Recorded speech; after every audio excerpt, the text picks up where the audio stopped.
அது என்னங்க தீபம்? இப்ப நான் சொல்றேன், இதுவரைக்கும் இந்த தீபம் இல்லை என்றால் இனி இந்த தீபம் உங்கள் வாழ்க்கையில கொடுக்கப்படும். இந்த சாலமோன்ன்ற ஒரு மனுஷன் என் வாழ்க்கை கத்த தந்த தீபம்ன்றான். அவன் வாழ்க்கையே தீபம்னு சொல்றான். யோசிச்சு பாருங்க. நான் எங்க போனாலும் தீபமா இருக்கணும். யார் வீட்டுக்கு போனாலும் அவங்க வீட்டுல இருக்கிற இருளை வெளிச்சமா மாத்திருவேன் அப்படின்னா இவன் தான் வாழ்க்கையே தீபம்னு சொல்றான்.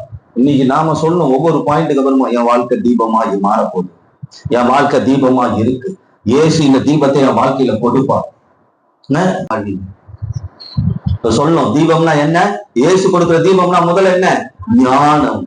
குடும்பத்தை நடத்த, வாழ்க்கையை நடத்த, எதிர்காலத்தை நடத்த, இனி வரப்போகும் நாட்களை நடத்த ஞானம். இரண்டாவது சாலமோனுக்கு ஐஸ்வர்யம் எனும் தீபத்தை கொடுத்தார். இந்த தீபம் இல்லையா? நீங்க கேளுங்க, ஆண்டவரே சாலமோனுக்கு ஒரு தீபத்தை கொடுத்தீங்க, என் வாழ்க்கையில இந்த தீபத்தை கொடுங்க.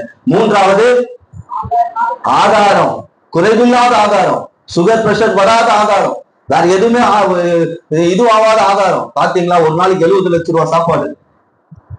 அடுத்தது சாலமோனுக்கு கொடுத்தது அதிகாரம், அதிகாரம் என்னும் தீபம். அடுத்தது என்ன சொன்ன? சமாதானம். சமாதானம் என்னும் தீபம் உங்க வீட்டுல இருக்கா? சமாதானம் என்னும் தீபம் உங்க வீட்டுல இருக்கா? நீங்களே யோசி. வீட்டுல ஐஸ்வர்யம் என்னும் தீபம் இருக்கா? உங்க வீட்டுல ஆளுகை தன்மை என்ற தீபம் இருக்கா? உங்க வீட்டுல ஞானம் என்னும் தீபம் இருக்கா?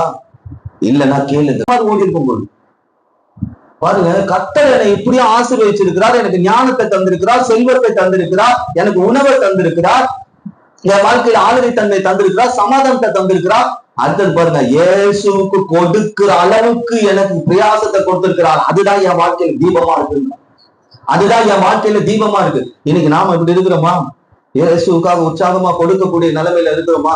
ரெண்டு விதம் இருக்கு. காணி இதெல்லாம் இயேசு எனக்கு கொடுத்த தீபம், ஞானம் இயேசு கொடுத்த தீபம், ஐஸ்வர்யம் இயேசு கொடுத்த தீபம். அடுத்தது என்னுடைய உணவு இயேசு கொடுத்த தீபம், எனக்கு கொடுத்திருக்கிற அதிகாரம் இயேசு கொடுத்த தீபம், அது போல எனக்கு கொடுத்திருக்கிற சமாதானம் இயேசு கொடுத்த தீபம். நான் கர்த்தருக்காக கொடுக்கிற அளவுக்கு என்ன கர்த்தர் வச்சிருக்கிறார் பாருங்க, அது எனக்கு இயேசு கொடுத்த தீபம். நான் கட்ட போற கட்டிடம் இருக்கு பாருங்க, வீடு இருக்கு பாருங்க, அது இயேசு கொடுக்கிற ஜீவம் தீபம். எந்த இயேசுக்காக உற்சாகமாய் கொடுத்தானோ, ஆனா அதே இயேசுவை மறுதளித்து அவன் இருதயம் அதை விட்டு திரும்பினது. தீபம் அணைய ஆரம்பிக்குது, இருள் ஆளுகை செய்ய ஆரம்பிக்குது. இன்னைக்கு ஆண்டவர் அடைத்ததை நீங்கள் திறந்து விடாதீர்கள். ஆண்டவர் உங்கள் வாழ்க்கையில வியாதி அடைத்திருக்கிறார், சாவத்தை அடைத்திருக்கிறார், தரித்திரத்தை அடைத்திருக்கிறார், பொல்லாத வல்லமையில் அடைத்திருக்கிறார், அசுத்த ஆவியில் அடைத்திருக்கிறார், பொல்லாத மனுஷர்கள் அடைத்து வைத்திருக்கிறார். நாம திறந்துட்டோம்னா பிரச்சனை நமக்குரியது. அப்புறம் ஆண்டவரே என் வாழ்க்கையை இப்படி பண்ணீங்க, என் வாழ்க்கையிலே இப்படி நடக்குது, இயேசுவை இப்படி பண்ணீங்க சொல்லி பிரோஜனமே இல்ல. ஆண்டவர் இப்ப சொல்லுவார், நான் அடைத்து வைத்ததை நீ திறந்தார்,